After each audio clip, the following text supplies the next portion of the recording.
Oh, yeah, we got a lot to talk about today. This is Real Sports Time with D-MARL. Welcome to the show, everybody.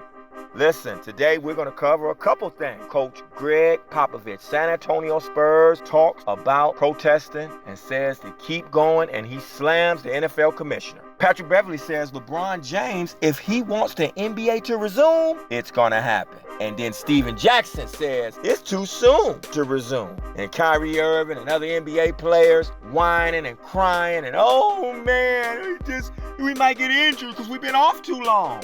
Really? We're going to get into all that stuff and more right here on Real Sports Time with D-MARL. Stay tuned.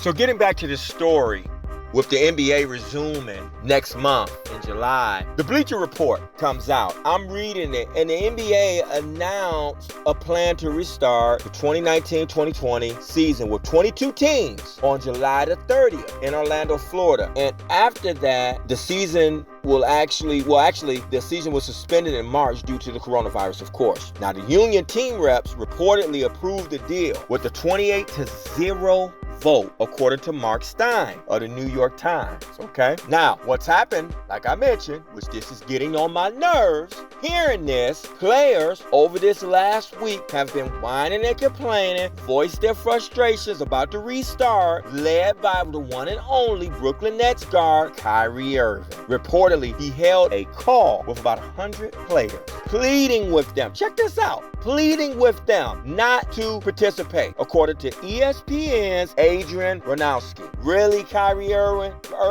You serious right now? You're not even playing the rest of this season. Are you kidding me? Brooklyn Nets is not going to be involved in this. I doubt they was even going to get an 8th seed. But you don't even want to sit back and see and know, which you were going to be home anyway. But here's a way for you to circumvent, right? And curtail and hate on and stop the rest of the season. Are you serious right now? And got some of the players, we're risking injury for this long layoff. And plus the restrictions within the Orlando bubble, they said, and the idea of taking away from recent protests of systematic racism. The league, starting back to finish up the season, is going to interrupt the protests against systematic racism, police brutality, which is something I'm down for to stop. But are y'all serious right now? And Matt Barnes, he said to Yahoo Sports that there could be holdouts, noting that there's some whispers about some teams not being comfortable. However, of course, LeBron James reported was on a private call with Chris Paul and Giannis Antetokounmpo and the other stars, the ones that who are going to really be in the playoffs, the ones who actually had good records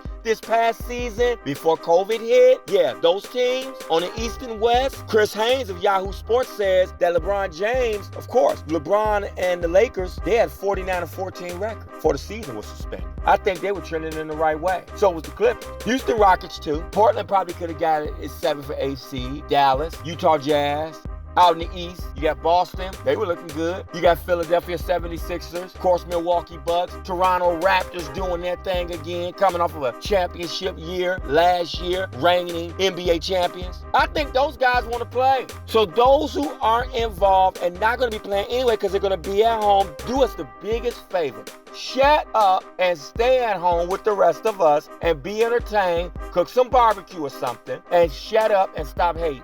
Because you hope that somehow, some way, because it circles back to LeBron always, that he don't get another championship. Do us the biggest favor, please.